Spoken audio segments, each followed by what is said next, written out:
Inilantad ng Unified Super Bantamweight World Champion na si Naoya Monster Inoue ang kanyang kandaan para sa nalalapit na laban kontra yan kay Alan Picasso ng Mexico sa December 27 sa Riyadh, Saudi Arabia matapos ang isagawa ang media workout noong December 13 sa Washi Boxing Gym sa Yokohama. Si Inoue na kasalukuyang hawak ang 4 na world titles sa Super Bantamweight Division ay kumpiyansang nagsabi na nasa pinakamainam siyang kondisyon ngayon 2 linggo bago ang kanyang ika-4 na laban ngayong taon.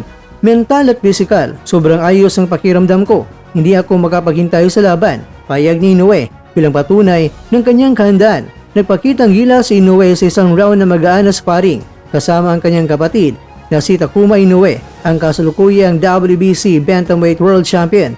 Kapansin-pansin, halos 6 na taon matapos ang huling pagkakataon, muling pinayagan ni Inoue ang publiko na masilayan ang kanyang aktual na ensayo. Isang senyales ng kanyang kumpiyansa bago ang malaking laban. Ang laban sa Saudi Arabia ay tinuturing na makasaysayang government-backed boxing event kung saan 6 na Japanese boxers ang sasabak at si Inoue ang magsisilbing main event. At ayon kay Washi Hideyuki, presidente ng Washi Gym, may posibilidad na maging taunang laban ni Inoue sa Riyadh kung magiging matagumpay ang naturang event. Posibleng mangyari ito 1 beses kada taon, ani ni Washi. Dagdag pa rito, unang beses ding masasama sa isang event sina Inoue at Junto Nakatani, ang kasalukuyang WBA, WBC at WBO number 1 contender na inasahang hamon kay Inoue sa Tokyo Dome sa Mayo ng susunod na taon. Bukas si Inoue sa paghahambing sa mga tagahanga. Kung sa mismong laban, makita kung sino ang mas malakas at sino ang mananalo, mas lalo itong magpapainit sa usapin. Sabi niya, kapag nagtagumpay si Inoue sa kanyang ika-6 na depensa sa 4 na mga titulo, malalampasan niya ang sarili niyang record sa men's boxing at kung mananalo siya sa ika-27 sunod na world title fights, malalampasan niya sina Joe Louis at si Floyd Mayweather Jr. para maging nag-iisang leader sa kasaysayan ng sunod-sunod na panalo sa world title bouts. Anuman ang takbo ng laban, gusto kong tapusin ito. Sa pagkakataong ito, knockout ang target ko. Mariing pahayag ng Monster.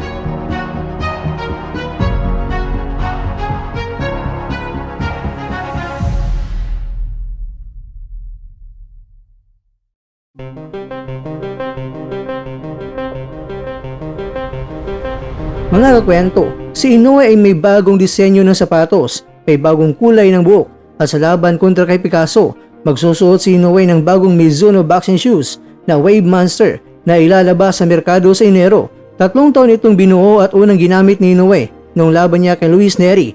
Ang bagong bersyon ay may pink gold accent na naging inspirasyon sa pansamantalang light pink na kulay ng kanyang buhok. Bagamat ibinalik niya ito halos sa blonde at planong muling kulayan bago ang mismong laban.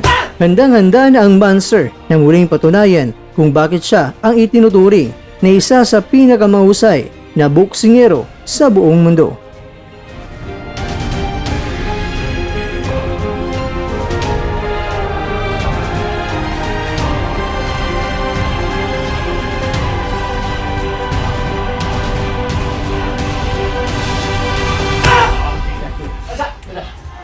That's it!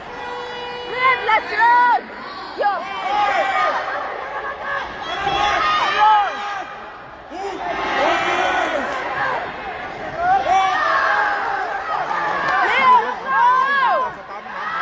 ว่าของใครเสียบอยู่นั่นเขาจะด่าเอาเนี่ยข้างบนเราไปเสียบที่นู่นแม่งเขาหาอยู่ว่าของใครพี่รู้อยู่แต่ว่าพี่ยังไม่ไปเอา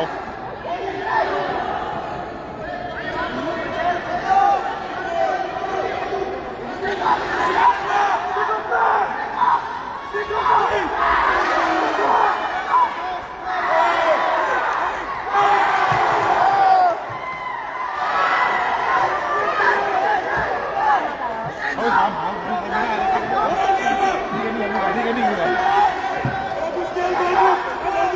Red! Let's run, Red!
At dyan, nagtatapos ang ating kwento.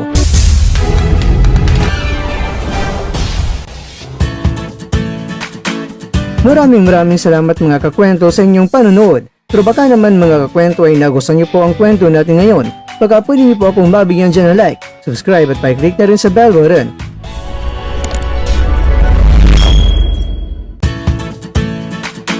Pero bago tayo tatapos mga kwento, syempre, shoutout po muna tayo dyan sa ating mga kakwento. Kay kakwentong Pepito Bayang, kay kakwentong June Santos, kay kakwentong Dan TV Lifestyle, at kakwentong nanonood ngayon, shoutout sa iyo dyan. Bueno, dito na po muna ang ating kwentuhan, at abangan nyo na po ating susunod na video.